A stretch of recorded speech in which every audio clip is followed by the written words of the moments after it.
Look at him, eating whatever he wants, never gaining a pound, while I'm stuck with the boring special and can't lose an ounce. How's your lunch, man? Amazing. Yours? So good. Oh, I'm so happy for you.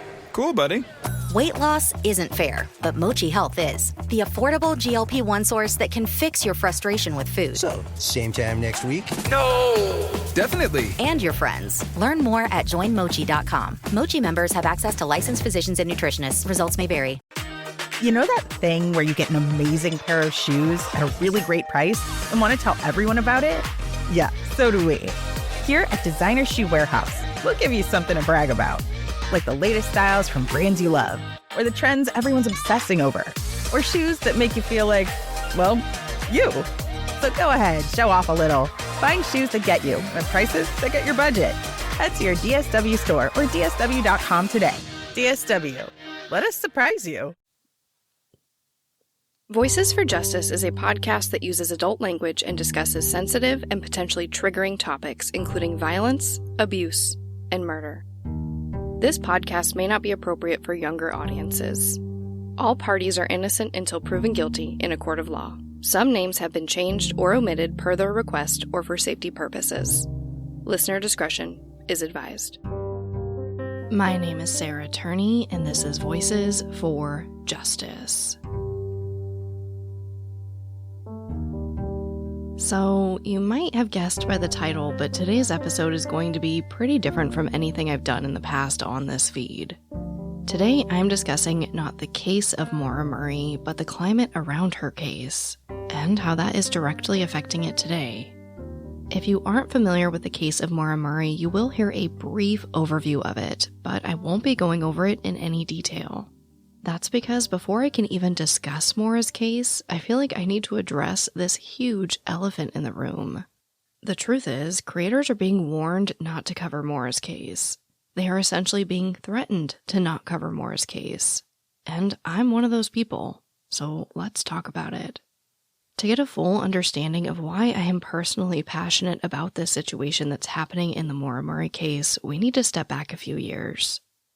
Let's step way back to when I listened to my first podcast, Missing Maura Murray from Tim Polari and Lance Reinstierna. This is probably around the year 2016. I will never forget getting ready for work every morning with my phone blasting that podcast. Honestly, I couldn't get enough. The story engulfed me. But more than that, I began thinking about my sister. I thought, wow, I wish someone cared enough to do a super in-depth series about Alyssa like these guys did about Maura. So when I saw that the very case that highly inspired me to talk about my sister's case is now being treated like a taboo subject, I wanted to talk to you guys about it. Maura's case is obviously still popular. I don't think it will fully ever fall from the spotlight. In my mind, it's truly one of those infamous cases like JonBenet Ramsey, Natalie Holloway, or Madeleine McCann. For those of you that have been consuming true crime content for many years, you probably remember the documentary, the podcast, the articles, and even a book about Maura Murray. It seems like for a while there, the entire world was trying to figure out what happened to Maura, and everyone was giving their take on it. But somewhere along the way, that momentum slowed down. Now, this happens in true crime. Sometimes a story is everywhere, and then it kind of just tapers off as most people cover the story. But something else happened with Maura's case. Something darker. When I began telling people that I wanted to cover Maura's story, I was warned not to. I was told that I would be harassed, stalked, or worse. Then I began to notice and experience what was happening in the online Maura Murray community. How all of this came to be could probably be an entire podcast series in itself. So I'm just going to go over it at a very high level. Essentially, a kind of all-out war in Maura's case broke out online. People on all sides were being accused of some pretty horrendous things. Everyone's intentions with Maura's case were picked apart beyond belief.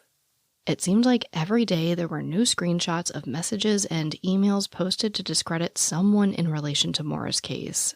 Creators were speaking out about other creators, consumers were speaking out about other consumers, and trolls were absolutely everywhere. It became about who was encouraging the trolls, who was victim blaming, who worked the case the longest and hardest, who knew the most. People were also analyzing every single word released from the Murray family. In time, most of what I saw on social media about the Maura Murray case was about those in proximity to it. The creators, the consumers, and the trolls. It felt and still feels like an all-out war at times. That being said, I think it's really important that I acknowledge that there are some really amazing people in the Maura Murray community, creators and consumers alike. I also believe that most people have or had good intentions when first learning about Maura's case. But I really think Maura has been lost in her own case. I began to see fewer and fewer posts about the facts. People weren't really talking about, like the rag in the tailpipe or going over the timeline of the day she went missing nearly as much as they were debating things like whether or not Maura was a sociopath or whether or not her sister Julie Murray needed to address certain issues in this ongoing war. Again, Maura seemed to be lost in her own case. Throughout this war online that still is raging at this moment, I've been tagged in a few posts. So I made a statement on Twitter. I said, quote, "For the record, I thought I should make it super clear whose side I'm on in all of this Maura Murray drama. It's Maura's. Always Maura's." End quote. And man, did that open up a huge can of worms. Just that simple statement led to countless DMs, emails, and conversations with others in this community. Now, I'm really not here to feed into this drama, so I'm not going to go over this extensively, but I did want to read to you some of the comments I got on my own tweet. Quote, "Same, literally every word you said. The character assassination attempts people made over the years will never hold any weight to me. I see right through it. My priority will always be the victim and the peoples whose lives they touched who are now victims themselves." End quote. Another comment stated, quote, "Unfortunately, I feel like the more you speak out, the more drama will come your way. This case has some dark characters who like to play dirty. Just be careful. But thank you for using your voice to bring attention to Maura's disappearance." End quote. And another comment, quote, "Thank you for that. Why do you think the case has attracted so many dark characters? I was always naive and thought most people in true crime were interested in solving cases." End quote. And this particularly interesting comment, quote, "Why is this case so messy compared to others? Is it just people that are possibly involved or more about the gossip and theories? It's sad that the focus is on anything other than finding the answer to Maura's disappearance." End quote. Another comment, quote, "The nonstop, never-ending Royal Rumble." End quote. And the last comment I want to share with you, quote, "Maura and her family deserves justice, not whatever the hell is going on right now. It's always baffled me how people seem so intent on detracting from the victim and moving the focus from finding her to creating wild theories. It does more harm than good." End quote. Now, I've never covered Maura's case, and I've made very few public statements about the drama. Yet from this one tweet, I was inundated with questions about whose side I was on. I was sent what felt like an endless amount of screenshots showing conversations from creators and consumers alike about other creators. In short, it was a mess, and it's still a mess. It seems like the focus wasn't really on Maura or trying to find her. But more important than that, it was really scaring people away from covering her story. Now, you might be thinking, what's the big deal? Maura's case has gotten a ton of coverage. What more can be said? Honestly, that's a fair stance. There's no denying that Maura's case has gotten more than its fair share of coverage. But at the end of the day, it's still unsolved and Maura still needs our help. Honestly, one of the hardest things to hear in my sister's case was that it was too big for people to cover. It was too mainstream. Now, as a creator, I get it. Everyone has their own style and preferences for the cases they cover. I respect it. But as a family member, it was really hard for me to understand. You're telling me the case is so huge and I don't need help, but I'm still over here begging for the world to care because it's still unsolved. In my opinion, that's where Maura's case is at. It's infamous, yet the coverage has slowed. And I know that many creators steer clear of this case because they don't want to deal with the drama, harassment, or bad reviews that inevitably come with just mentioning the name Maura Murray. Honestly, for a newer creator, or even for someone like myself, just a few dozen people outright attacking your credibility or attacking your podcast can literally ruin you. So I'm not here to blame any creator for being afraid to get involved. Honestly, I was and still am. But I think there are some questions here that are begging to be asked. Like, what about Maura? Should Maura's case take the brunt of the community's actions? Should the issues that surround these cases negatively impact the person who is missing? Obviously, in my opinion, I don't think it should be this way. Creators should not have to be scared to cover a missing persons case because of the online community that surrounds it. So that's why I'm here talking about it today. That's also why I wanted to reach out to Maura's sister Julie to get her take on all of this. After this quite lengthy introduction, you will hear a very candid conversation between the two of us. Now, I already know that this is probably stopping some of you in your tracks. Honestly, some of the drama, or whatever you want to call it, has included a lot of scrutiny over Julie's actions. And we do address that. The reason I wanted to talk to Julie is because at the end of the day, Maura's family are the people who have been there since day one. And they are the people, other than Maura, that are most affected by what's happening. Now, this may be a hot take, but in my opinion, creators can walk away from these stories whenever they want. As someone who is both a family member of a victim and a content creator, I can tell you that I can separate myself from the victims I discuss. Of course, they all weigh on my mind and my heart, but I am able to create some separation there. For Alyssa's case, I can't. I think about Alyssa constantly. I dream about Alyssa almost every night. Whenever there's a holiday or major life event, the thought of "I wish Alyssa was here" screams in my head. There is no escape for me from Alyssa's case because that's my life. The same goes for Julie and the Murray family. There is no option to fully walk away. But creators do have that option. You can research a case until you are blue in the face, but you don't sit in on those hard conversations between families and law enforcement, whatever it might be. You don't experience the bad days, the sudden bouts of sadness and feeling empty. You didn't experience 21 years growing up with Maura. You don't sit at the table at Thanksgiving thinking about how Maura Murray should be there. So whether you hate Julie or love Julie or any other member of the Murray family, they deserve to be heard because they are the ones who are most affected other than Maura herself. That being said, I'm not here to defend everything Julie or the Murray family has done in this case. No one on this planet is perfect. Not me, not you, and not the Murray family. I'm also really not here to attack anyone, not creators or this community. I really do think that 99% of the people that are in some way a part of this do have good intentions. Specifically, the consumers discussing the case. They spend and have spent countless hours tracking down facts to help Maura and her case. So please know that I see you and appreciate you. My goal with this episode is to just clear the air a bit. I want to address what's happening, how it's affecting Maura's case, and most importantly, how we can get the focus back to Maura and finding out what happened to her. I also hope that by pointing out how this has, in my opinion, just gone way too far, we can prevent this from happening in other cases. Honestly, I see something similar brewing in the Gabby Petito case. The victim blaming and the conspiracies have at times outright overshadowed the search for answers for her. But we can't address or prevent these things without discussing them. So that's all I really wanted to do today, just talk about it. To be totally honest, I've been sitting on this interview with Julie for weeks now. There's a few reasons for that, but one of which being I'm just scared.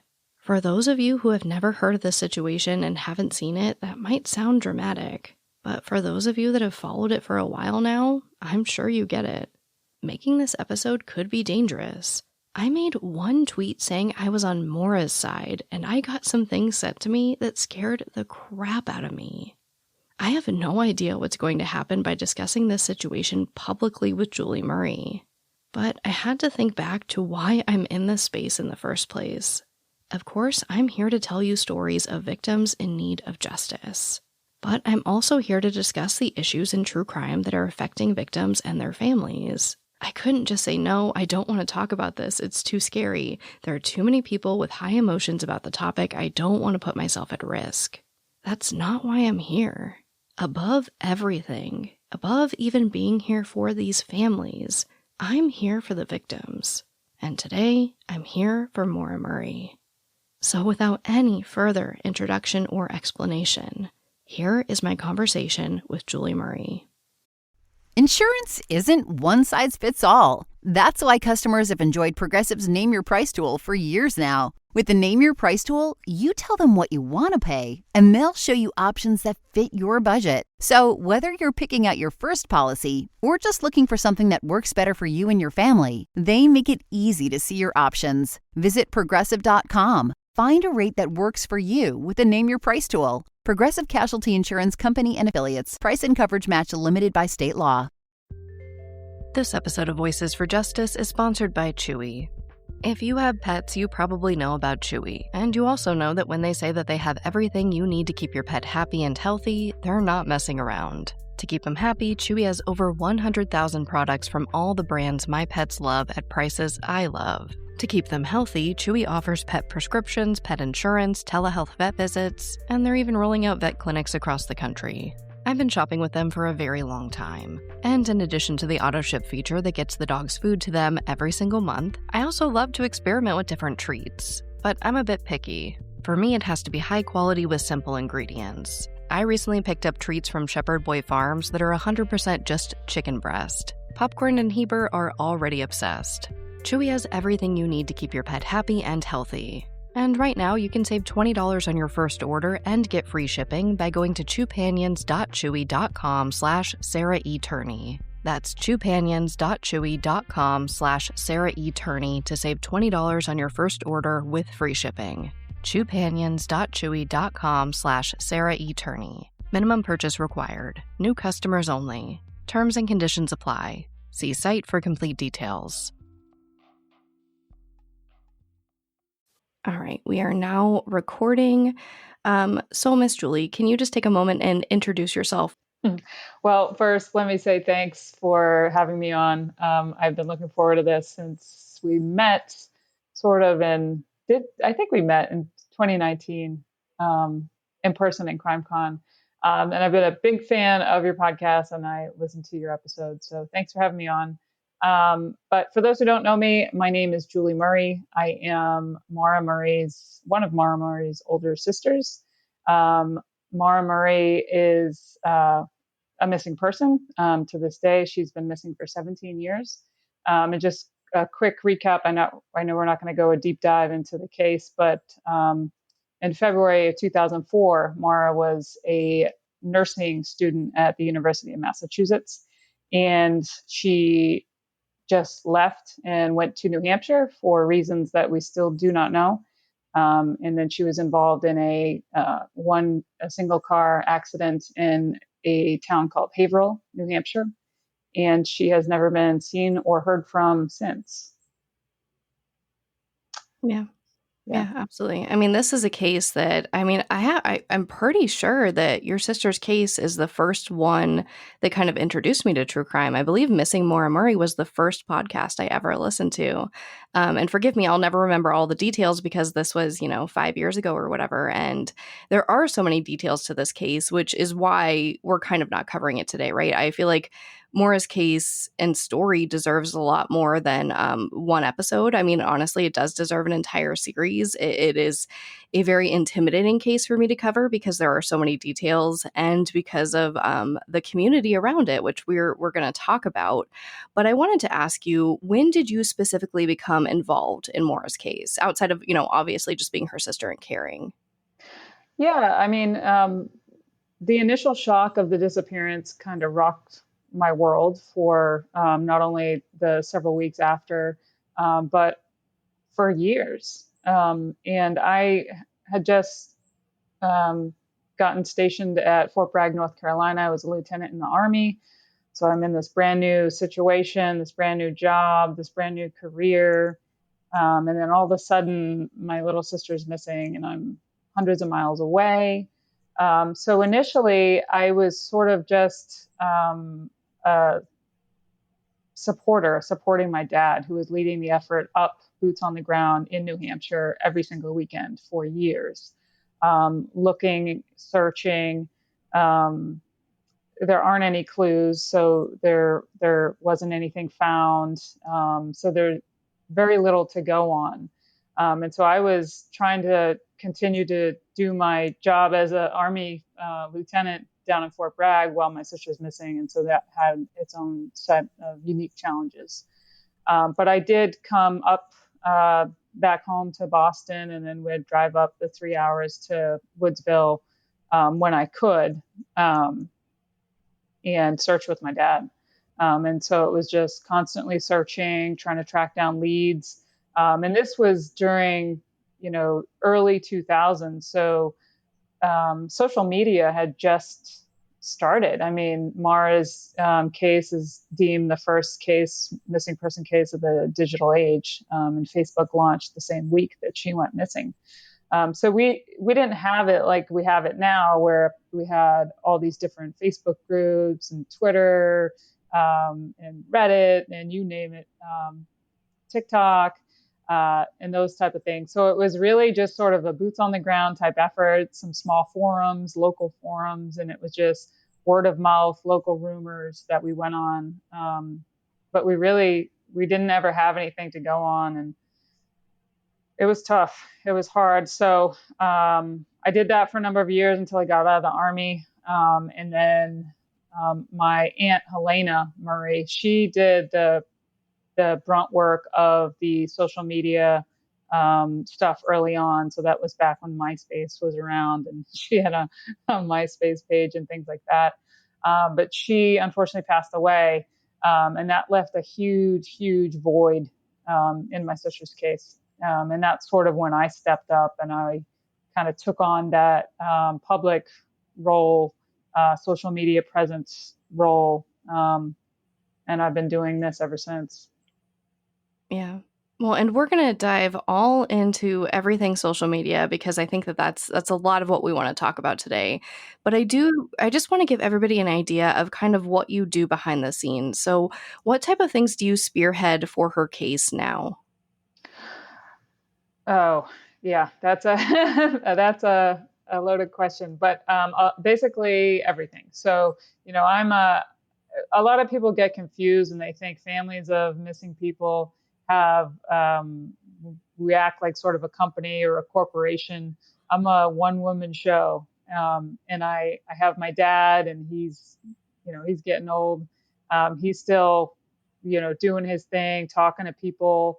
A lot of people will open up to my dad and trust my dad, and will tell him tips and things like that. So he works that. So I'll get in some emails or calls, and they'll say, I will only talk to your dad. And I'm like, okay, got it.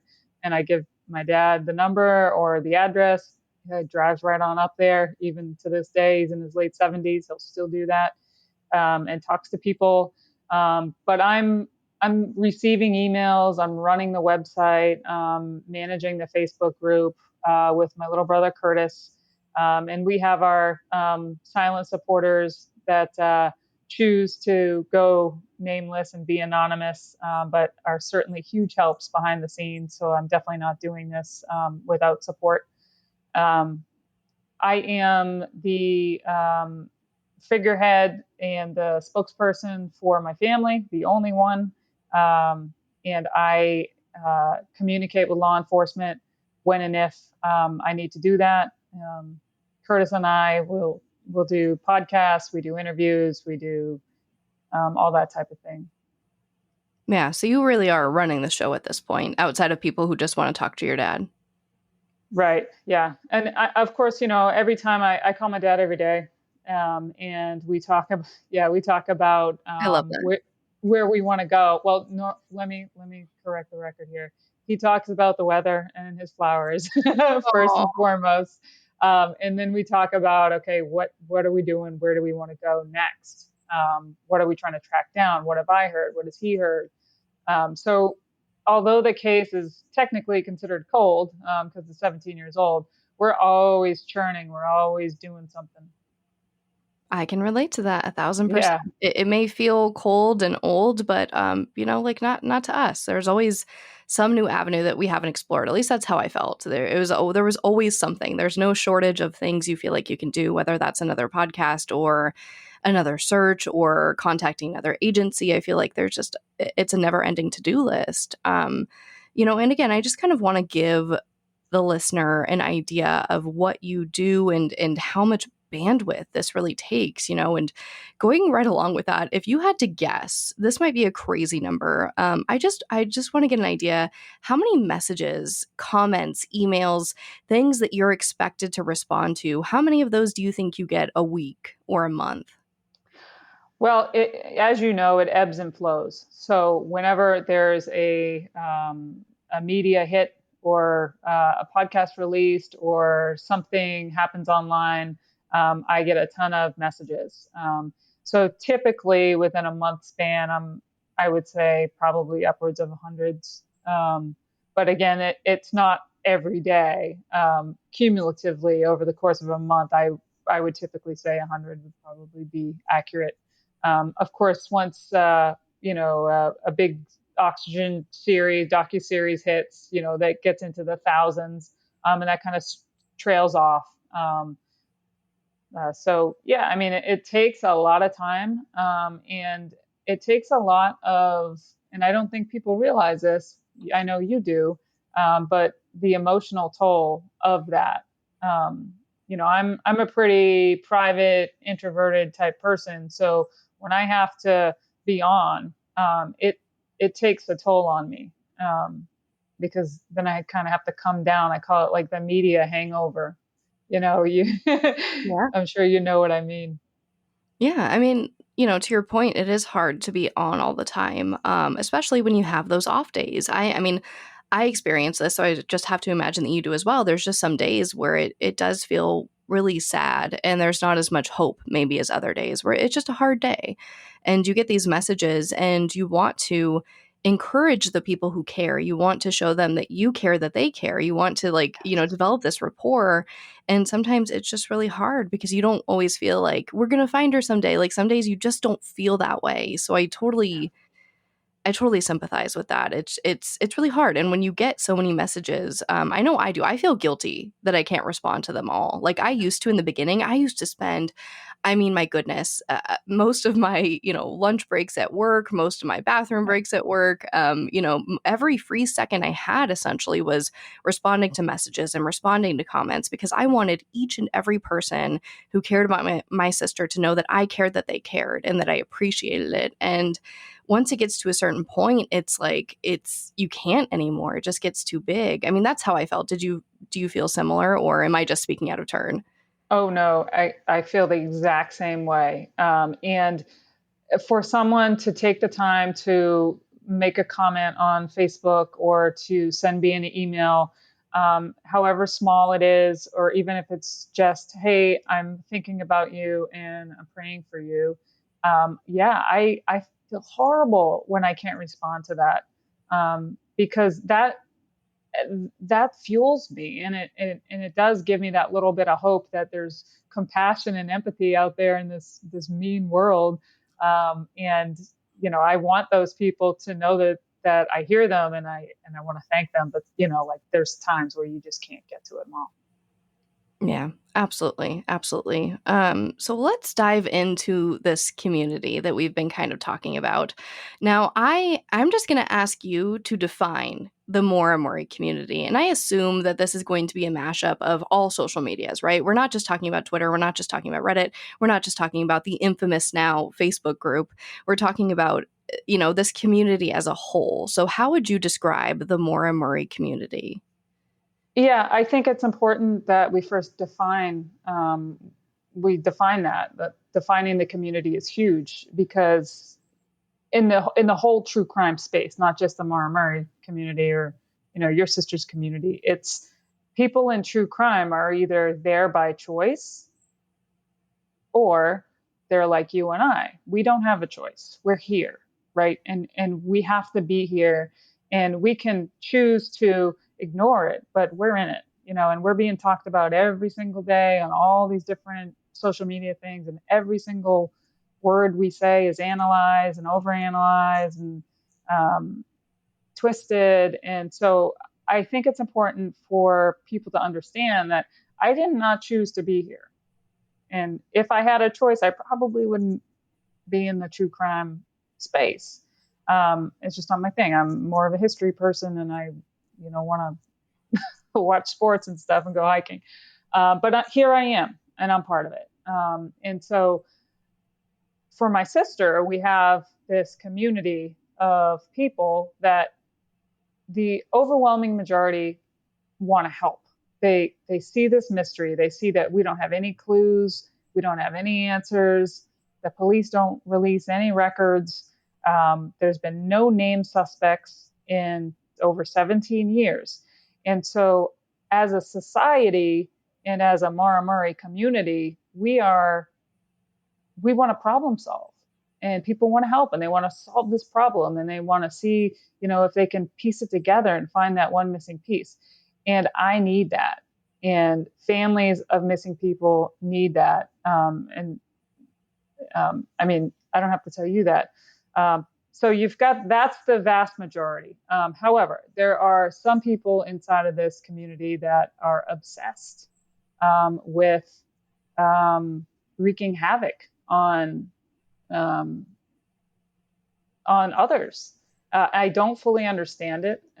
It's toxic, and it's a big distraction.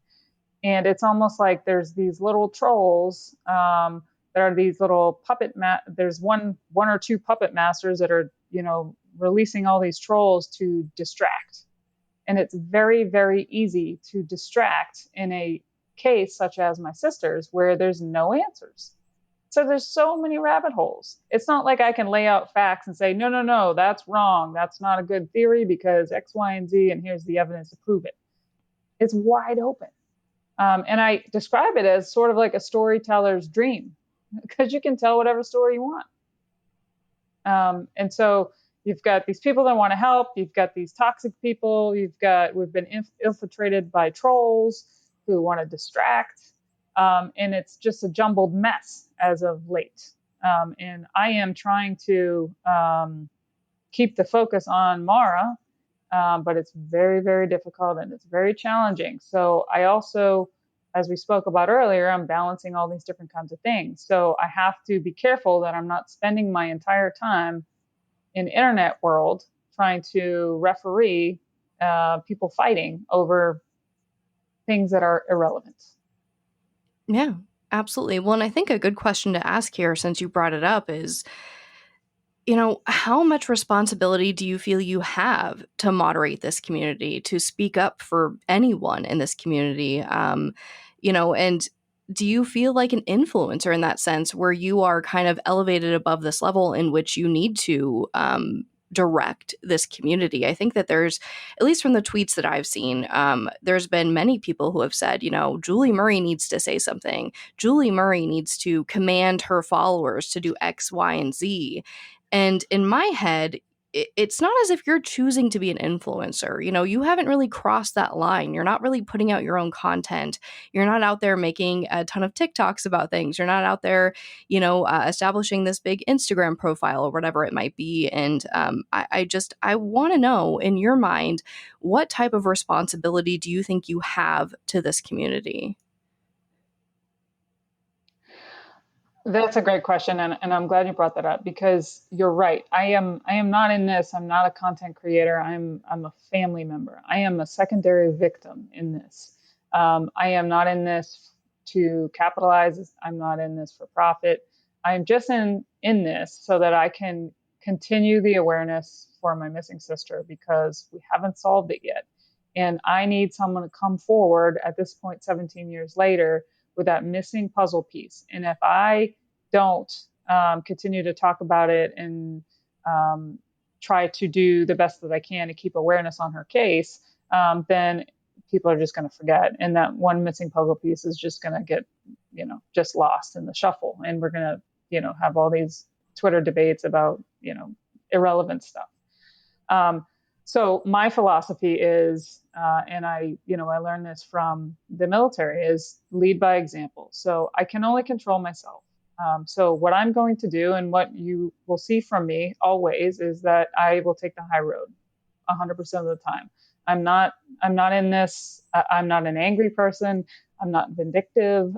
I have been wronged. I certainly have been wronged, but I am not that person that's going to go and lash out. I've got to maintain my focus on Maura and finding her. And if I get distracted by anything else, then I am doing a disservice to my missing sister. And I will not do that. So I lead by example. People can choose to follow me and follow my example, and treat family members and treat Maura's memory with respect and dignity, or they can choose their own way and go down to a lowbrow approach. But I'm not going to do that. Having said that, I should not be held responsible for the actions of others. There's many, many people in this community that have reached out to help. And as a desperate family member, I don't really discriminate over who can help me and who can't. Do I agree with a lot of the transgressions behind the scenes? Absolutely not. And you're not going to find me doing any of that or any of that on my record. And so I'm sort of in this catch-22 where it's like, I need all this help. I need this media attention. But at the same time, people are demanding things from me when in fact, they should be demanding statements from public officials. I'm not a public official. I'm a family member. People need to go to the cops and demand statements from them, case update from them. Where are we 17 years later? Don't demand from me a statement like you're entitled to that type of thing, because you're not. And having said all this, I need to make myself very, very clear. I don't condone any of the behavior that is causing people to be afraid, that is threatening, that is bullying. And again, I go back to my philosophy. You will never see me doing that. So I ask people, follow my lead, because that's all I can do. Yeah. I mean, it's a really sore topic for me, right? Is demanding things from family members. I think if you're truly in this to help, why are you following back up demanding things from these family members? I think it's a weird space that we're in where people will generously donate their time and their money, but there's a lot of strings attached. And I feel like not everybody, but there's certain situations where you're like, hey man, like I thought you were just here to help. Like I don't necessarily have time or resources to do X, Y, and Z that you're now attaching to this help that you gave me. And I feel like that's it's very unique to family members in this space. And I feel like it can easily turn on you, right? Not responding to an email turns into she doesn't care. You making a broad statement instead of addressing something, by name, by using someone's name as opposed to making a broad statement. It's, well, she's suspicious. It turns so quick, and it's really insane. And to be totally honest, I spend a lot of time on social media looking at these communities, not just Maura's community, but other communities, because I am so enthralled by this topic of ethics and true crime, and I want to learn more about it. And that comes down to the consumer, right? It comes down to the people making these posts. So I see a lot out there. All of that to say that Maura's community is very unique to me. I don't see this in pretty much any other community in terms of aggression, in terms of people attacking you. I think that, like you said, there's so many people that really do care and they're doing amazing things and they're just trying to kind of fact find.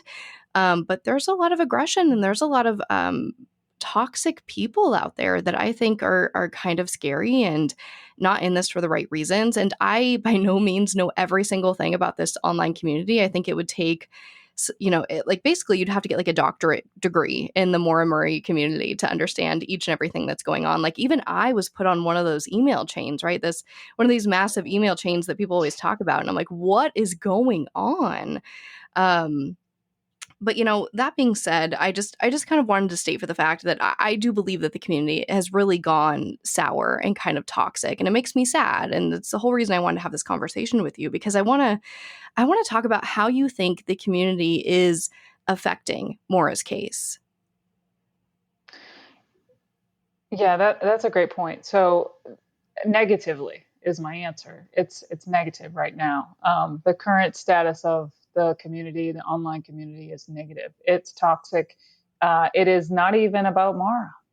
It really isn't. It's it's people that have inserted themselves into the case and have brought with them giant egos and the sense of entitlement. So it's like, who knows who's privy to what and who knows more and who's been at it the longest. I'm here to tell you, I don't care how long you've been at it. If you find that missing puzzle piece and you just joined the Facebook group yesterday, you're just as valuable as someone that's been here from day one since, February 9th. And that's the thing. I tell everyone, like we discussed before, I can't discriminate. I'm not in a position to discriminate who can help me and who can't. I'm not a company. I don't employ anybody. I have no employees. I don't control anybody. I can only speak for myself. And, I just wish people could all get on the same page and realize the humanity behind what we're all here for. It's a missing woman. And I'm living, breathing flesh and blood, right, sitting right in front of you. And I'm her family member. I'm struggling with this every single day, every single night, and I need help. And the toxicity in this community is just, it's not helping. It's distracting. And at every chance I get, I say, could we please focus on Maura? But it's hard when you have all these egos involved. Yeah. I mean, I really do feel like the focus has been taken away from Maura, and that it just breaks my heart, to be totally honest. And while we're at this subject, I do want to touch on, how you think this has affected Maura's legacy, because I feel like people don't really understand that as you create this content, I mean, my goodness, even as you create a Twitter post, you are kind of shaping the history of these people in a way, because you don't know what people are going to find when they Google the words Maura Murray. It might be your tweet saying something negative about her. It might, be a Facebook post that says something great about her. But, I do feel like her legacy has been kind of tarnished, and I don't mean to overstep my bounds. I mean, it's your sister, not mine. But it's hard because I see people villainize a lot of her behavior that I find to be kind of normal, and I do feel like I had an advantage with my sister's case, and her being 17 and not yet hit that threshold of adulthood. They kind of gave her this pass for her behavior, but yet Maura is demonized for, again, what I think is pretty normal behavior for a 21-year-old. I mean, I'm not saying that all of it's right. I'm not saying all of it's wrong, but I don't really find a ton of what she did to be abnormal. So how do you feel that all of this is affecting Maura's legacy? I mean, I imagine that there's younger kids in your family that will someday Google Maura's name and have to find these things. So I would love to get your take on all of that. Yeah, I mean, tabloid bloggers have absolutely destroyed Maura's image. And essentially turned her into an unrecognizable character in an alternate universe where they write themselves in as the victim. They become the victim in Maura's story. And my family and Maura herself are the villains. And they go as far as to blame my family for our own trauma. Blame the family of a missing woman for their own trauma. I mean, it makes me sick. It's disgusting. There are no ethics in that. Maura is not here to defend herself. I'm it. My dad and I and Curtis, my other siblings, we're the only ones. She's not here. She can't defend herself. And to just pick and choose bits and pieces of a 21-year-old's decision-making skills and post it in a public forum without context. without empathy is just horrible. And like you said, yeah, I mean, if people Google Maura, they're going to find these bits and pieces of her young 21-year-old life that are just pulled and put on public display and ruthlessly scrutinized by this online community that is supposed to be here to try to help find her. But no, we're going to talk about how how an armchair diagnosis of a sociopath comes to be. How does that come to be? How is that victim centered? How does that help us find Maura? Why is that on the internet? Why? That's not ethical. It's not morally right. And I think there's this line where some of these armchair sleuths cross where they think, okay, I found this information out about a victim or a family member, and now it's my responsibility to post it online. That's wrong. That's not okay. And that's where the ethics in true crime we need to talk about it. We need to have a conversation because too many content creators, too many tabloid bloggers are doing that. And it's not okay. I think I went on a huge tangent and I don't even remember what the question was, but You're doing great. That's how I feel. That's my best form of being on a tangent. But yeah, I mean, it's such a like bittersweet thing, right? It's twofold because not only is it content creators putting that out there, but there's also obviously a demand for this content from the consumer.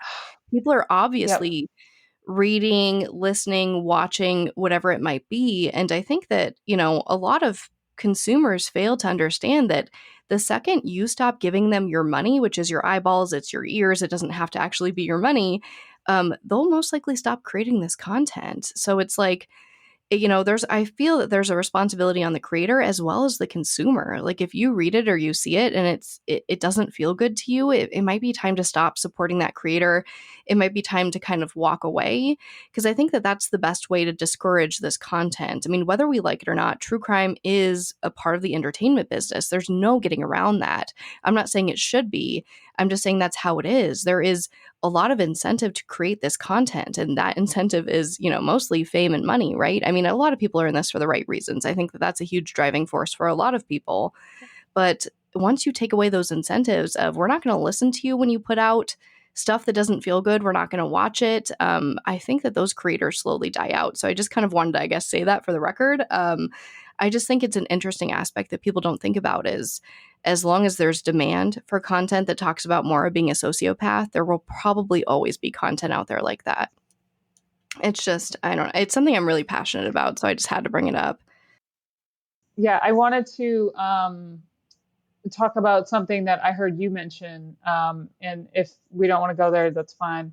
But I remember hearing one time there was a seminar or a conference at a college, and it was going to feature Alyssa, and they were going to do some analysis. And you were like, "Oh, I want to go because I want to know what these people are saying about my sister, and I want to be there to sort of, I don't know how if you were going to be able to, but protect her image, or just know about what was being said about her."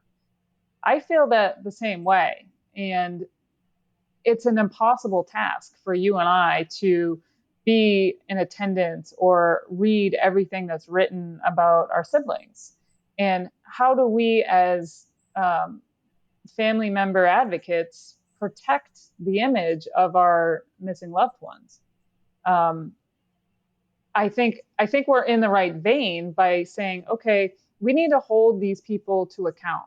We need to say, if you're going to post salacious, sensationalized clickbait, we're going to stop following you. We're going to stop reading it and silence you in that way, because that's all there is for these people. It's that attention. It's those clicks. It's breaking news. Come back to my website tomorrow. It's that type of tactic that destroys the images of our missing loved ones, because people pile on to that. They're like, oh, this is okay. They're well respected and So, I'm also going to talk about these unfounded things about this victim or family member. So we've got to make a change, and we've got to get to a better point to where people at least give pause to clicking on that clickbait material. Because you're right. When it feels slimy. We all know. And why are we clicking that? For entertainment.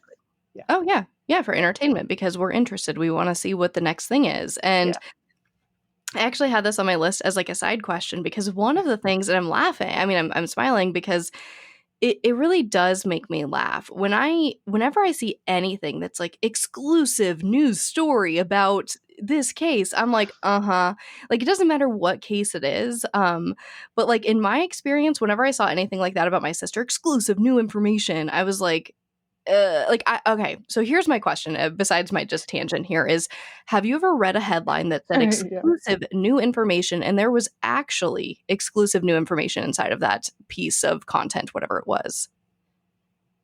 Because I've never seen actual exclusive content when they advertise that there's exclusive content. I think that's not why one time, not a conversations are single important. time.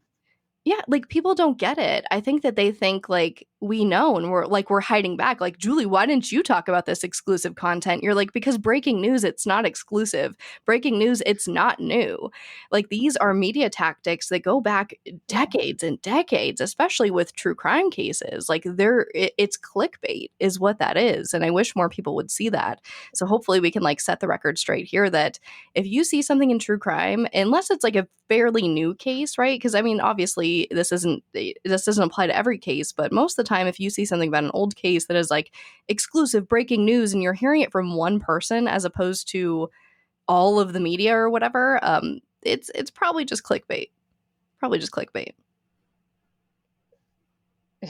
Yeah, and that's been my life for like 10 years, is dealing with that. How do I approach those clickbait tactics when I know it's not true? I've gone so far as to write on my Facebook group, hey, if there's any new case information, it's going to come from me. It's going to come through law enforcement, through me.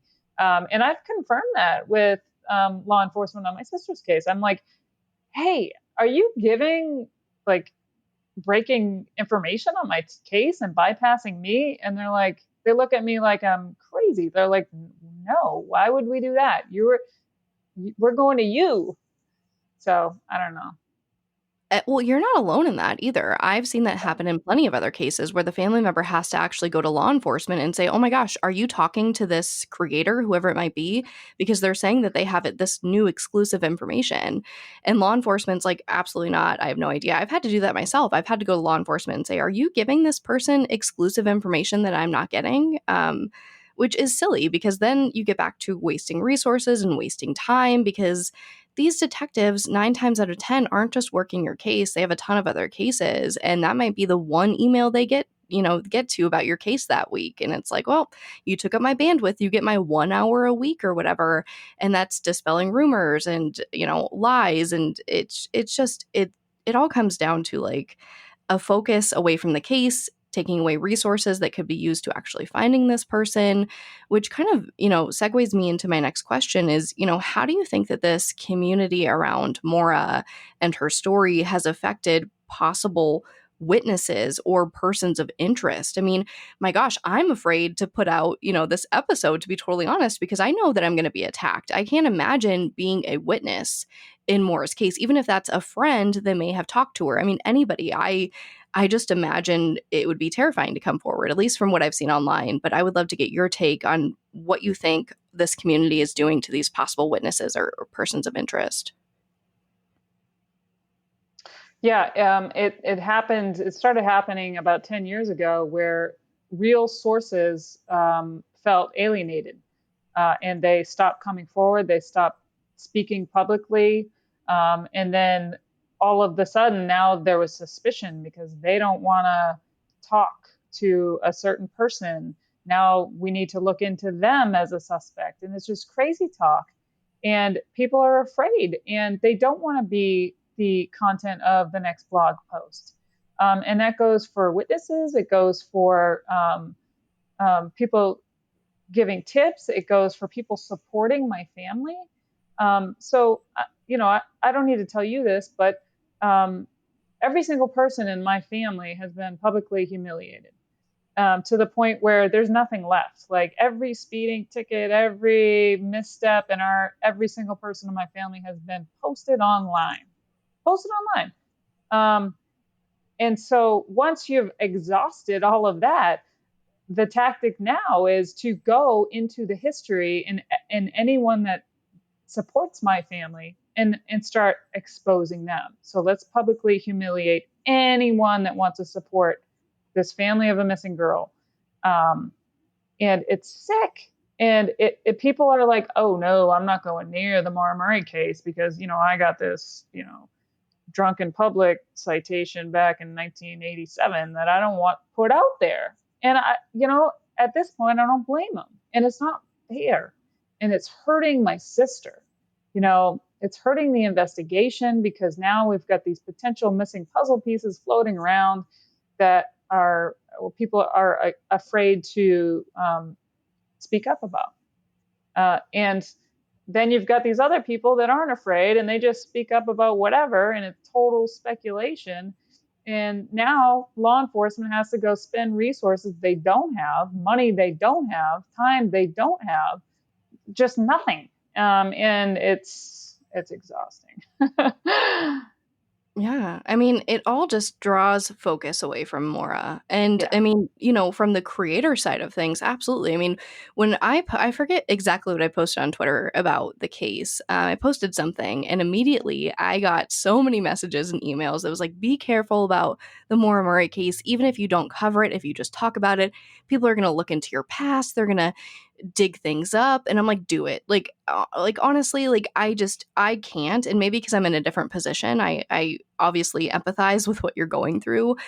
It's absolutely insane and it's absolutely scary. Like other creators have told me too, like, don't touch that case. It's not worth it. It's not worth the drama. And at the end of the day, all I see is Maura. I see Maura and I see the fact that there is so much drama, for lack of a better word. There's so much just crap around her case that has nothing to do with actually finding out what happened to her. And I think that that's what's so sad. What's so sad is that we have to sit here for an hour or whatever today and talk about this instead of talk about her case. But I do feel like it needs to be addressed. And I'm hoping that by us addressing it, it might give them, I don't know, more of a sympathetic lens that we're real people and that you're a real person. And I don't get the feeling from you that you're ungrateful at all. Like, I'm sure that you're extremely grateful for all of this talk about Maura. I mean, this case is one of the most popular cases in true crime. There's no getting around it. And I think a lot of that is because of this kind of crazy community that surrounds her. But in the end, it's kind of cannibalizing the case in a way. I mean, I don't even know what's straight. You know what I mean? I go on there and I'm like, oh, I didn't know about that. And I find myself going down rabbit holes. And I'm like, wait a second. You know what I mean? You have to kind of pull yourself back and think about, is this actually helping the case or is this just disparaging someone for no reason? Why am I interested in this? Is it because it's dramatic? I can't get away from this feeling that people think that you're ungrateful when it seems to me like you just want to get the focus back on Maura. This episode of Voices for Justice is brought to you by Quince. I've been trying to be more intentional about what I wear each day. I'm leaning into pieces that feel effortless, comfortable, and still put together. And Quince has been my go-to. The fabrics feel elevated, the fits are flattering, and everything just works without overthinking it.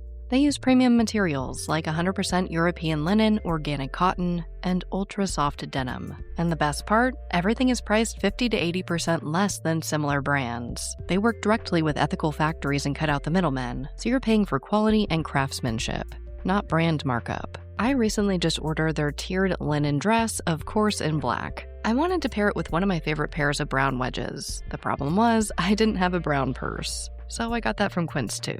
It's one of my favorite outfits. It's easy, effortless, and feels amazing. Especially as we're getting a little bit warmer here in Phoenix. Refresh your everyday with luxury you'll actually use. Head to quince.com/justice for free shipping on your order and 365-day returns. Now available in Canada too. That's QUINCE.com/justice for free shipping and 365-day returns. Quince.com/justice.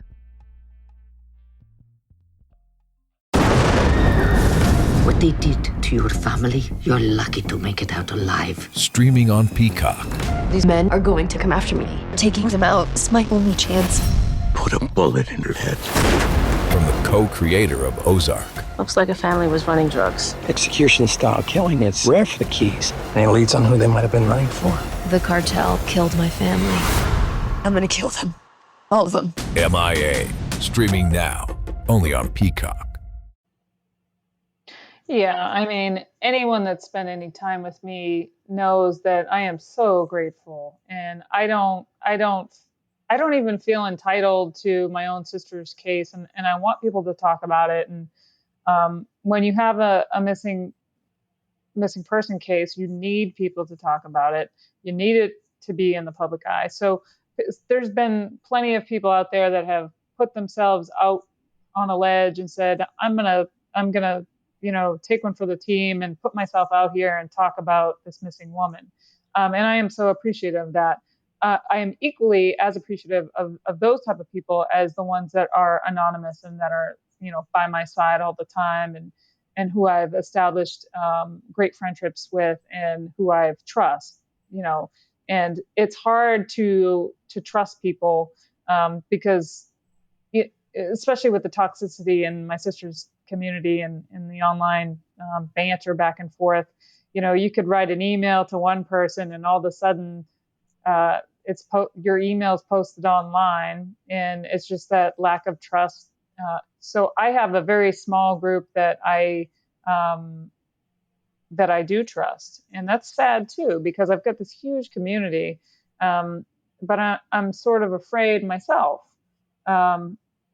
And it shouldn't be that way. I mean, all the facts and everything that we know should be on the table, and there should be no fear of being exploited for that. So it's not only exploiting Maura herself, my family, but anyone trying to help. And it just doesn't make sense.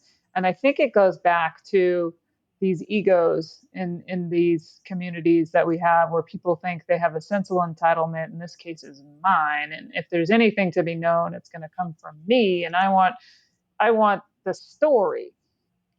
And my sister was a real person. I'm a real person. It's more than a story.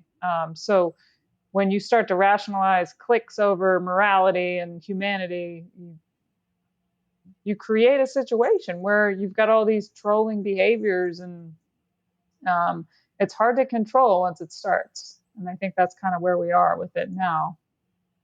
I agree. Yeah. And the ownership over this case is really strong. Yeah. And ownership in true crime is something I've spoken about publicly about many cases. You know what I mean? It's something that happens to a lot of cases, unfortunately. But it's just, for me, it's so wrong to covet it like that. Because if we want to real talk right now and talk about who was there first, it wasn't any of these creators. It's the family. Who's been dealing with the police since day one? The family. Who's been dealing with all these persons of interest since day one? The family. Who knew them before all of this media exposure? Who knew them before this case even happened? The family. Those are really important things that I think creators forget about. And I think that they kind of swoop in and do a bunch of research and then assume that they're the authority. I had the same thing happen with my sister's case. You know what I mean? I had a journalist be credited for all of the media attention after my father was arrested. And it's like, I do believe it was a combined effort, right? But I was the one putting in, honestly, hundreds and hundreds and hundreds of hours to try to get this media exposure. And it's not that I want the credit. It's that I think it's really toxic for creators to take any type of ownership over these cases, to say, I've put in X amount of hours. I'm the authority on it. I own it. That's not right. That's somebody's story. And if you look at like a historian, right? Somebody who is the end all be all on, let's just say Susan B. Anthony, right? that person still doesn't own Susan B. Anthony's story. I don't care if this is a historian that has worked on it for 40, 50 years. I don't care if they were there, the day she was born. Maybe that's a little bit different, but you know what I mean? It doesn't matter how much you research a case. You don't own these stories and you don't own these people. So I don't know why people act like that. I mean, my God, you even said it. Like, you don't own your sister's story. I don't feel that I own my sister's story. So why are people who have never met our family members acting like they own this story, acting like they're the reason for all these breaks in the case? I think it's really selfish. And I think that anybody who says that they own any true crime case is also a toxic person, because it's a huge effort. The reason that Maura's case is so big isn't because of one creator or one podcast or one book or whatever it might be. It's this huge effort of so many people coming together and caring and talking about it. So I can't with ownership in the true crime community. I think it's really sick and it's really toxic, and I don't think it helps anyone. I don't think that one person should be the end all be all for any case. I don't think I should be the end all be all for my sister's case. Like, go out to many sources. That's the beauty in this true crime community, is that so many people can contribute. So why we're leaning on one creator for one case has never made sense to me. Yeah, I agree. And in my sister's case, we have people that have literally written themselves into the story. So now, when you're a reporter, and we'll use your Susan B. Anthony example, you don't write yourself into Susan B. Anthony's life, you report on it. And so we have a little bit of an issue there with Maura's case, because people want to, it's a cash cow, and they want to, use her for their launching point for their careers, and they write themselves into the story. I can't wrap my head around it, how people don't see that is so hurtful and so wrong. But here I am, reading stories about, people who are victims in my little sister's missing person case. It's crazy. Yeah, the focus just gets shifted. And I think you brought up a good point. You say that Maura's a cash cow, and I feel the same way about my sister's case. I want to ask you, how do you feel knowing that, I obviously I don't have the real numbers, but I imagine that people have made upwards of hundreds of thousands of dollars off of your sister's case, if not more. How does that make you feel? Well, it would make me feel better if the monetizing of her case was with her best interest in mind. So if it was Maura-centered, victim-centered, raising awareness, keeping her best interest at the heart of whatever content you're creating and selling, and that would be fine. I don't have a problem with that. I don't have a problem with people making a living off of creating awareness for missing people and family members. The problem is when it becomes about them, and the victim is exploited and the family members are exploited for no reason. And that's what I feel happened to Maura. Yeah. Honestly, I see a few different people who I feel insert themselves into Maura's case. Why do you think they do that, if you had to guess? For attention, to make themselves, I truly believe that almost all of them came in with pure intentions of, hey, I think I can be the one to solve this. That's great. I want hundreds of people that have that motivation and that drive. Please, I welcome them all. Let's all try to solve this. But when it starts to become that territorial side, and now it's power and it's influence and it's, it becomes something more about, the story is more about them than it is about Maura. And it's ego driven, and it lacks empathy. So if any of these people had ever said, you know what, I made a mistake. Let me hold myself to account. Let me correct the record, or, admit I was wrong. and here's why, and it's corrected, and I apologize, and let's move forward. I would be okay with that too. But that doesn't happen because the egos are so big. And of course, I've had people that have admitted to me privately, hey, I screwed up and I want to apologize for any pain that I caused. And I really appreciate that because, we're not perfect. I'm not perfect. I make mistakes all the time. I don't know if you follow the crazy drama lately, but I put a thumbs up on a private message because I get hundreds of them. And I felt like it was like the thumbs up heard around the true crime world. It was like shocking that I acknowledged something. Just saying I got it. I didn't even read it. And that was a huge deal. And so now I've got to make sure that I don't touch my phone at night or, I don't butt dial somebody or something like that. And that's not the way that it should be. But back to my point is, we're all going to make mistakes, and content providers included, family members. But as long as you're a big enough person to admit, hey, I screwed up and I want to correct the record, that's fine. But for Maura's case, people are not willing to do that. Yeah, I don't understand how people are so hesitant to say, like, I'm so sorry I messed up. I've done that plenty of times. My goodness. Like, as much as I speak about ethics and true crime, I'm the first person to say I'm not perfect. Yeah. We are all evolving and growing every single day because, hi, that's life. That's what happens. You have new experiences and you change. So it really does. It does kind of drive me crazy that people can't just have that humility and say, hey, I think I did something wrong. I'm sorry. Maybe you guys shouldn't do the same thing. That's also kind of the responsibility of being an influencer, which I take really seriously. Like we were talking about it earlier, but I hate the word influencer, but I do influence people in their actions, and there is responsibility that comes along with that. And I wish more people would take that seriously. But it also goes back to what you were saying about like the thumbs up message is you're not an influencer, Julie. At least you don't define yourself as one. I don't see you as one.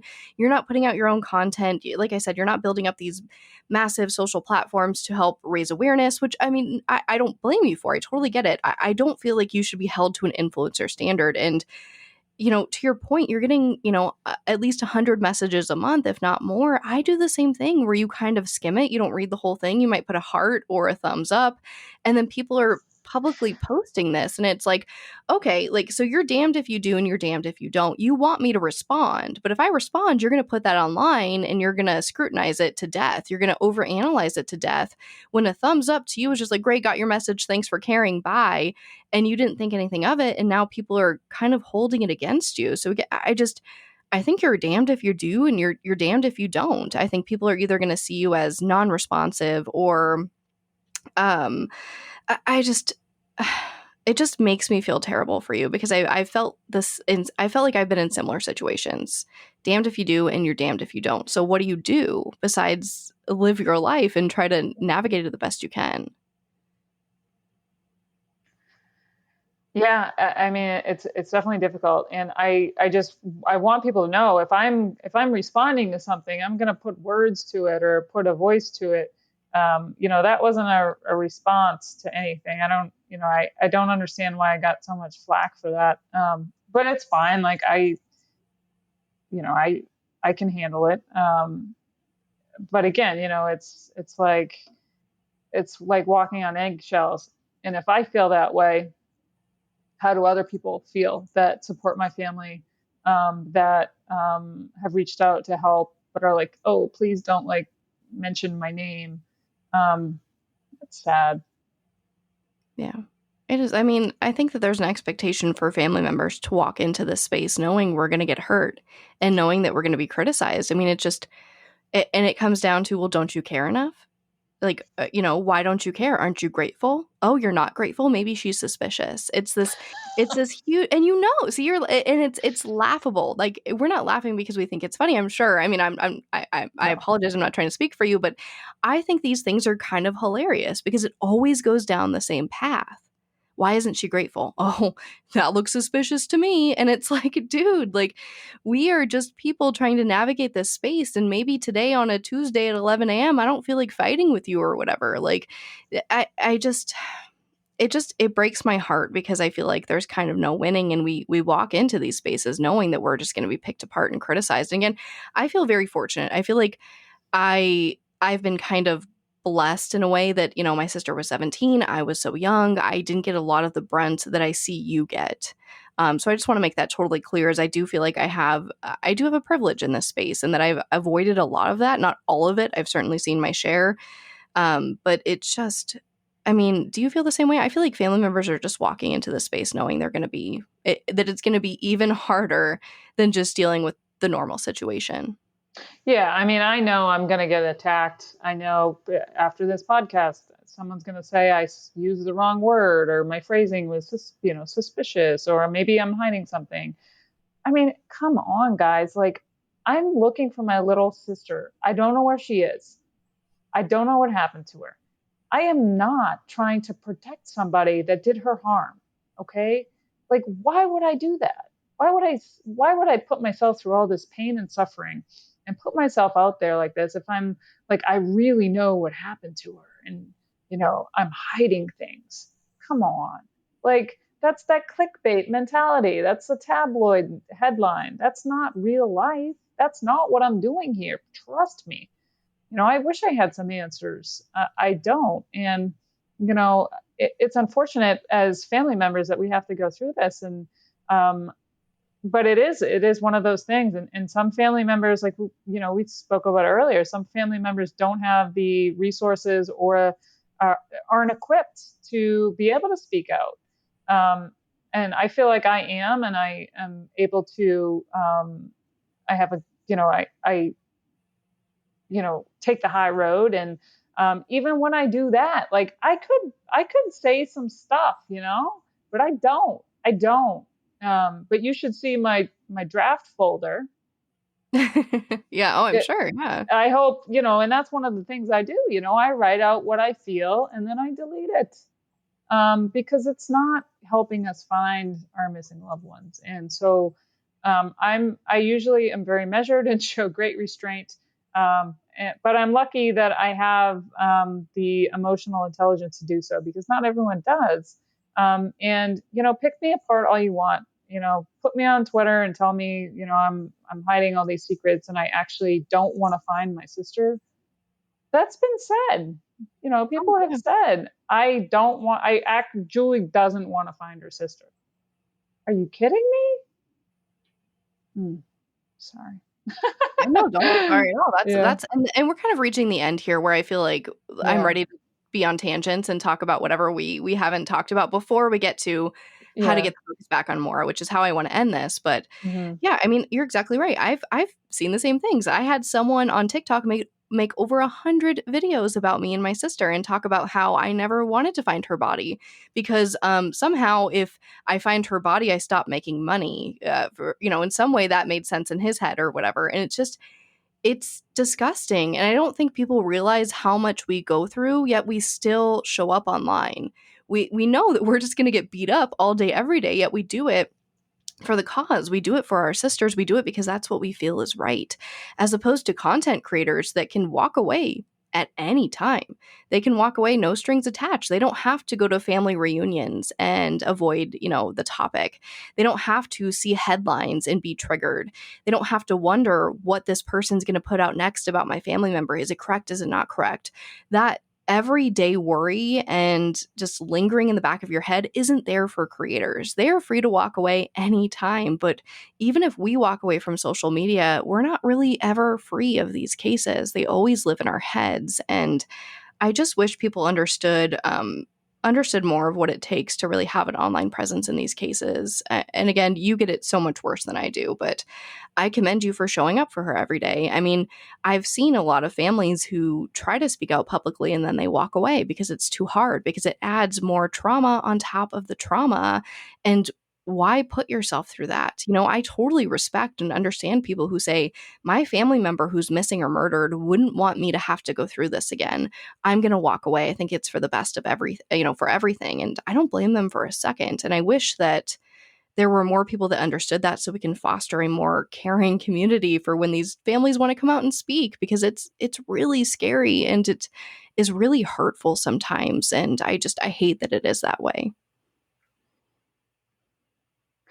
Yeah, and we need the family members to speak about the human behind the story in most cases.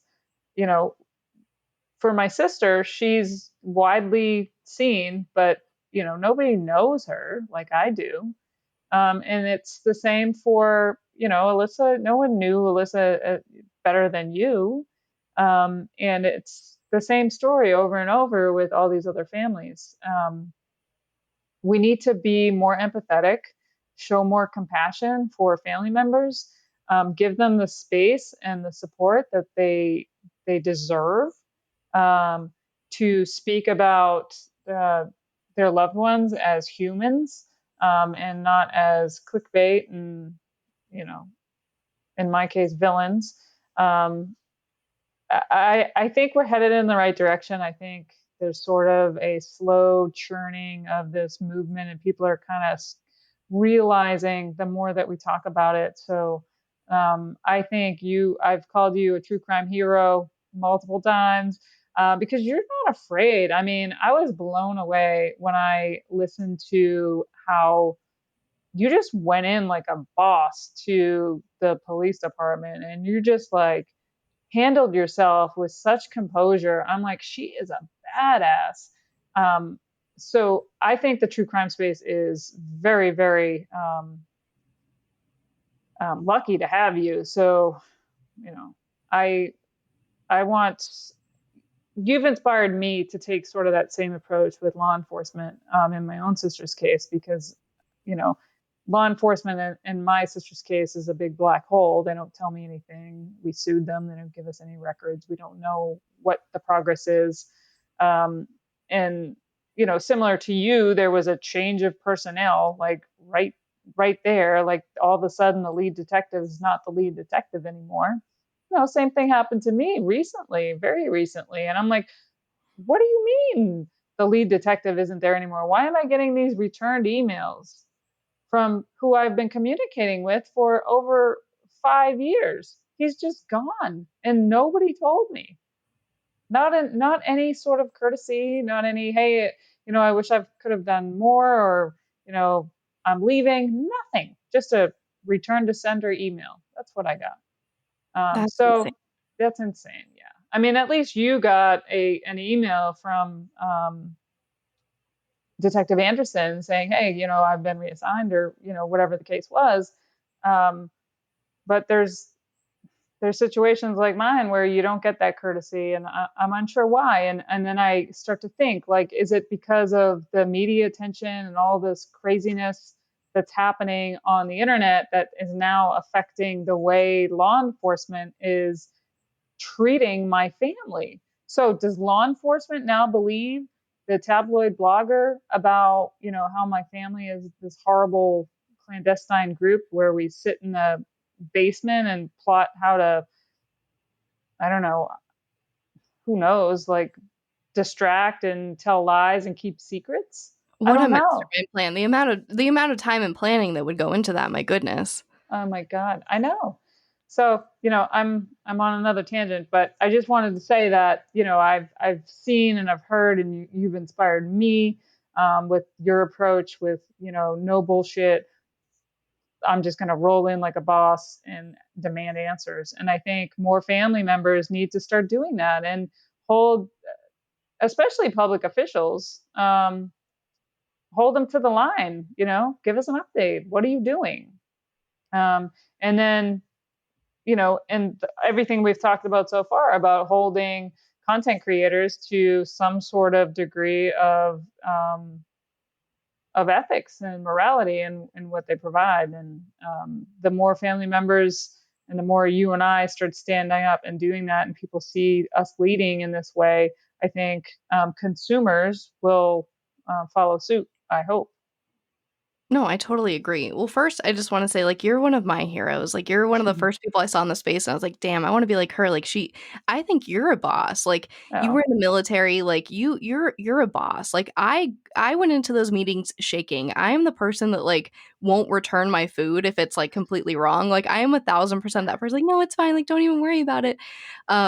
It's like you have to kind of become this person for your loved one. You know, when I spoke with police, I'm like, what would Alyssa do? You know what I mean? She wouldn't back down. She would fight with facts. She would be a badass. And that's kind of what I embodied. But I worked with kids. Like I said, I was that person who wouldn't even return food. Like I hated social media. I was afraid to leave my house for several years. I think people don't realize that. I didn't have like an early 20s. Like I didn't go out to clubs. I was terrified. I had really bad social anxiety. So I had to overcome so much to do this for my sister, and I don't regret it for a second.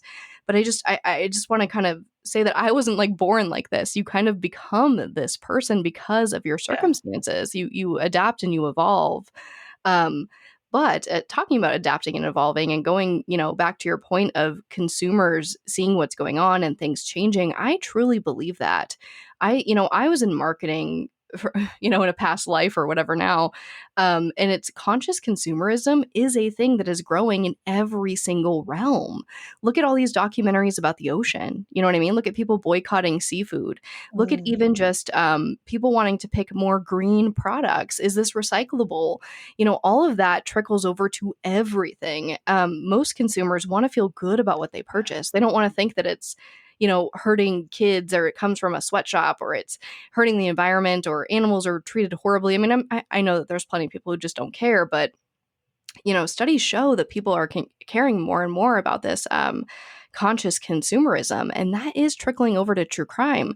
I don't think that you see things reported quite like they used to be reported. It used to be like, it's just all these sensational headlines, right? Like rebellious teenager leaves stepfather from, abusive household coming up next at 9, or, pregnant wife leaves after suspicions against the husband.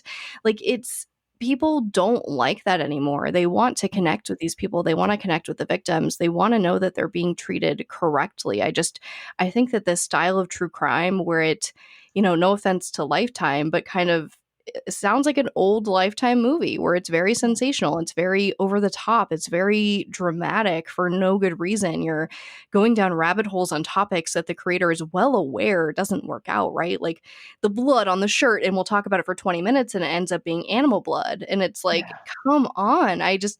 I see that consumers are tolerating that less and less. And I just think that we're going to look back in 10 years or so, and people are going to think, what the hell was going on in true crime? Why did people find this acceptable? I mean, you see the same thing happening with YouTube right now. Like, I don't know how much of YouTube you watch, or like how much you're up to date with these influencers, but people are going back to these mega stars and influencers. Somebody like Shane Dawson, for example, like millions and millions of followers and has been huge on YouTube for a decade or whatever. People are going back and they're like, wait a second, that content wasn't okay. Like none of that is okay. What are we thinking? And they're getting held accountable now. And I truly think that in the next decade or so, we're going to see a huge wave of that happen with true crime. People are going to look back and say, why did we tolerate this? And how did we tolerate this?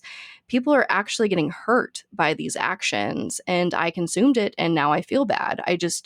I think it's going to take a little bit of time. I think it's a little bit slow coming, but I think it will happen for true crime. I mean, there is no other genre in which you can be so sensational about such a delicate topic. I've dug deep into like serial killer merch, for example. I'm sure you've seen posts about it, right? There's these horrific t-shirts that's like choke me like Bundy and eat me like Dahmer or whatever, like just really gross stuff. And if you look at any other tragedy, that doesn't happen, right? If you Google true crime t-shirt, you will find the most horrific stuff. If you Google Boston bombing t-shirt, you don't find that. If you Google Sandy Hook tragedy t-shirt, you don't find that.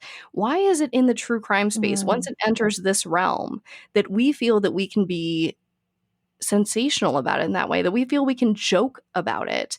Everybody said, it's just a joke. It's just a joke. It is, but at the expense of who? At the expense of these victims. It's a gross joke. And I'm not saying we need to be totally PC and you have to stop hurting people's feelings. Like, I feel like I have a pretty good middle ground of that, but these things are really unacceptable. Like, in no world would anybody be able to walk around this earth in a September 11th t-shirt mocking the victims. Yet we do that in true crime, and you're told to chill out, you're told to calm down, you're told it's just a joke. Why is it when we enter this true crime sphere that it's like anything goes and we can joke about anything? I don't understand how we've gotten here, and I hope that we get away from it, but I think it's truly only something that happens in true crime as opposed to other tragedies, if you will. Yeah, I totally agree. And I think, I never thought of it the way that you described about like walking around in a 9/11 shirt. That's just unacceptable. I think part of the problem is most of true crime creators are a single person, maybe two people, and they act as the researchers, the interviewers, the producers, the editors, the HR department. Like they have complete total control. So there's not a whole lot of guidelines. There's no legal department saying, I don't think that's ethical.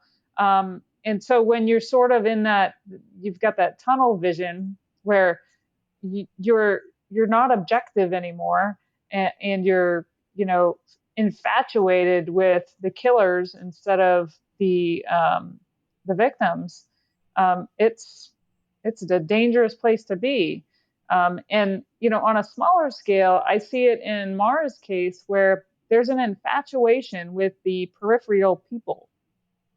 And people are obsessed with all these people on the periphery who are not part of the story, that are not part of the case. And it's this power struggle. And it's like, why are you infatuated with these people on the side on Twitter and all this stuff?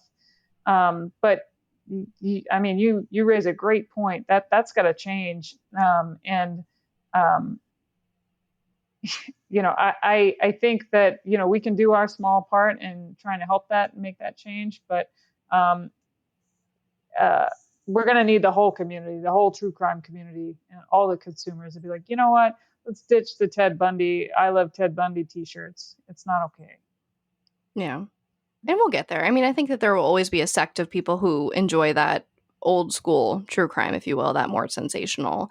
And I get it. Like, I kind of have to respect where we've come from and how we've grown and how we've developed. And it's hard for me to say I have to respect it, but I do. I get it. I respect it. I try to understand it. But I think you used a really good word there, which is infatuation, which I think is what has really happened in Maura's case. It went beyond caring and wanting to solve it and wanting to help with just being infatuated with it, which, to try to not go on any more tangents, which I certainly do enjoy with you. Maybe we'll have to do just like a tangent, episode sometime, but that would be, so we'd get in so much trouble. But, I want to talk about and ask you, how can we get the focus back on Maura, get away from this infatuation and more of just the focus on the facts and wanting to figure out what happened and spreading awareness in a positive way? Yeah, the first thing we need to do is to realize that we're talking about a real person, not a character. Like I said earlier, Maura has become this unrecognizable character. I don't even recognize her. And that's a shame. And the more that my family can speak of her as a real person, more empathy we can allow into this space, the more people are going to be like, oh, maybe I shouldn't, slut shame Maura, a 21-year-old, for, having sex. Like, come on, like, what are we doing here? And I think we're getting there. I think people's eyes are starting to open a bit just in Maura's little community. But it goes for true crime as a whole. Realizing that there's a real person here, realizing that there's a real family left behind in the wake of a tragedy, and treating those people with just basic respect. Because right now, I don't feel like my family has been respected. we haven't been shown the humility that I think we deserve from many of the so-called authorities in my sister's case. So I hope to change that, but it is going to take some time, and I'm going to do my part in that. We'll see where it goes. Yeah. Well, hopefully this conversation helps. I mean, who knows? We might just be feeding the trolls, but I think it's a risk worth taking. It needs to be talked about. Like, I'm sick of it being in the shadows. I really am. Like, I'm sick of it being like family members need to shut up and be grateful, because we can be grateful while also saying, hey, I don't like that. Hey, I think that that's not the best thing for the case. That's okay. I don't know why we're not allowed to say those things. So again, maybe this is just troll fuel, but I wanted to just talk to you about it and get it on the record and get your side of things, because I feel like you're demonized a lot and I feel like people aren't really listening to you. So I hope that, I don't know, hopefully this makes a small difference. I don't know if it will, but those are kind of my hopes and dreams for this episode. Yeah, well, I mean, it felt good to talk about it. It feels good to talk about it with somebody that knows what I'm talking about and can empathize and relate to some of the struggles and challenges that I've faced. So I just thank you for the opportunity to do this, and I hope to collaborate and do something again. Oh, absolutely. I mean, I will forever be in your inbox, Julie. I feel like we've been talking on Twitter for like years now or whatever. But yeah, so I do want to say, for anybody out there listening, maybe a content creator, please don't be afraid to cover Maura's case. I don't think that that's what Julie wants. And again, I'm speaking for you and you're literally right here. But I mean, I would assume at this point that you would encourage other creators to cover her case. Like, don't be afraid of the backlash. It's just don't be afraid. Please just think of Maura first is kind of what I would like to, impart with everybody. Yeah, I agree, and I encourage people to reach out to me directly, and I can, talk about Maura. I know Maura. I grew up with her. We shared a room together.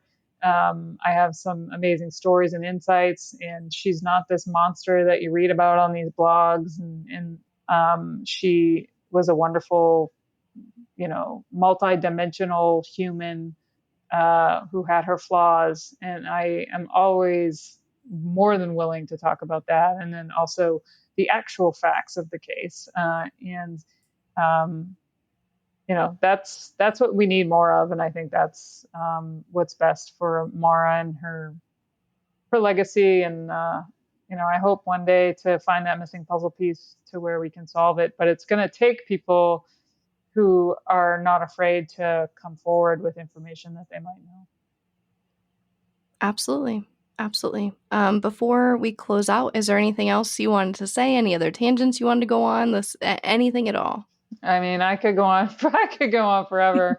But no, I mean, I think we hit home the major points, and I think it's pretty clear that, there needs to be some sort of ethics in this space. And I'm going to do my part, and I thank you. And I look forward to chatting again. Absolutely. All right. Thank you, Julie.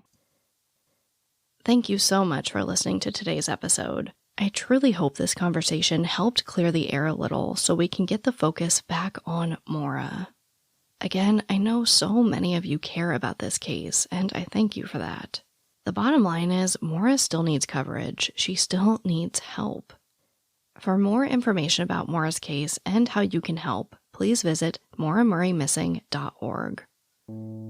Maura Murray was last seen on February 9th, 2004 in Haverhill, New Hampshire. She is a white female with brown hair and green eyes. She is approximately 5 foot 7 inches tall and weighed 120 pounds when she went missing. Anyone with information is urged to call the New Hampshire State Police at 603-846-3333.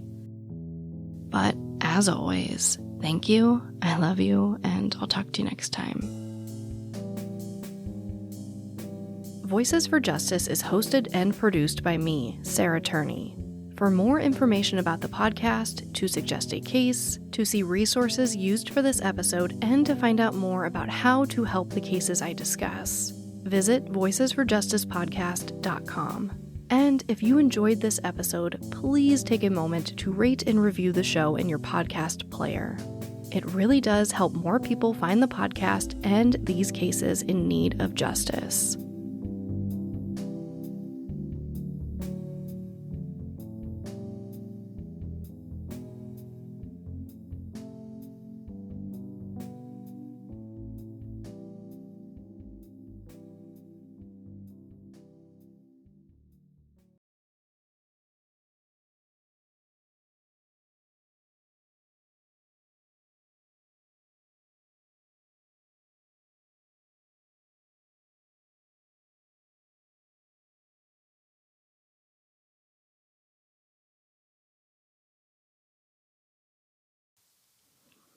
Hey guys, welcome to our secret after show moment. Wow, this case was a doozy. I cannot tell you how many times I wrote and rewrote the script for the introduction and the ending for this. To be honest, it will never be perfect in my mind. There's no perfect way to talk about this whole thing without upsetting someone. And that's the thing is my thing with making online content is I truly, truly never want to hurt anyone. And that's what was so hard with this episode. Emotions are just so high and so many people care and I get it. And with that is going to be hurt feelings. So again, if you're here for the secret after show moment, I hope I didn't hurt anyone's feelings. I really just wanted to bring attention to a topic that I think a lot of people are afraid to talk about. I also have a little announcement here and kind of a dedication. So I think what really pushed me over the edge with this episode was I was actually going to take this week off. I really was. That's because, gosh, it's so hard to say. There was a death this week. So for those of you who listened to the early episodes of Voices for Justice, you might remember a woman named Linda Kramer. Linda is the woman who watched Alyssa for a lot of her early life. I mean, my goodness, she was basically a second mom to her. And she unfortunately passed away this week. And it hit me hard. Linda and I weren't crazy close. We really weren't. We reconnected after decades because of Alyssa. But she's, gosh, sorry, I'm trying not to cry. She's one of the only people that loved Alyssa unconditionally. And Alyssa didn't have a lot of those people in her life. And she welcomed me with open arms, and she was just the most badass woman. Someday I'll release that full conversation with Linda. She has a lot to say, probably after the trial. She had a lot to say that I didn't include in the podcast because of several reasons.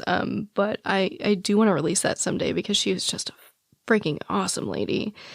But yeah, this episode was kind of dedicated to Linda in my heart. It's hard for me to put a dedication like that at the beginning of the episode because it's about Maura, right? It's about Maura. But what really pushed me into doing this episode, what pushed me out of being afraid to make this episode was Linda.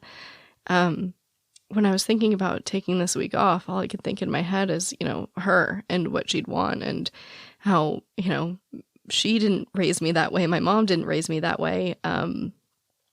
And yeah, she kind of pushed me over the edge of like, what are you afraid of? What are you waiting for? Isn't that why you're in this space? She just gave me so much encouragement and always, lifted me up and talked about what a badass I was and how much I was like my mom and like Alyssa. So, I really channeled her. And instead of taking the week off, I thought, you know what? This is the week. This is the week. I'm just going to do it. I'm going to stop being afraid. That's why I'm in this community is I just want to help. I want to help. And sometimes that means talking about the hard issues. And this is a hard issue. It is hard because I care about a lot of the people involved in this case. A lot of the main players in this case, I care about them greatly and I see all sides. That's what's so hard for me is I do see all sides. I get how somebody cares about a case so much that it kind of crosses the border to obsession. I get it and I respect it. And without people like that in the community, I don't think a lot of these cases would get as much exposure or get as far as they do. So all of that being said, I just really appreciate you guys for listening. And I hope that you can approach it with an open mind because that's all I was trying to do. I was just trying to give Julie a voice and talk about it and clear the air. And yeah, but this one's for Linda. This one is for Linda for being a badass and inspiring Alyssa to be a badass, inspiring my mom to be a badass, and therefore inspiring me. Gosh, that feels so pretentious. I'm not trying to say I'm a badass for putting out this episode. I'm just saying that she made me brave. Okay, before I ramble on anymore, I'm just going to stop now. So, as always, thank you for tolerating me in these after shows. I love you, and I'll talk to you next time. Ryan Reynolds here from Mint Mobile. I don't know if you knew this, but anyone can get the same premium wireless for $15 a month plan that I've been enjoying. It's not just for celebrities. So do like I did and have one of your assistants switch you to Mint Mobile today. I'm told it's super easy to do at mintmobile.com/switch. Upfront payment of $45 for 3-month plan, equivalent to $15 per month required. Intro rate first 3 months only, then full price plan options available. Taxes and fees extra. See full terms at mintmobile.com.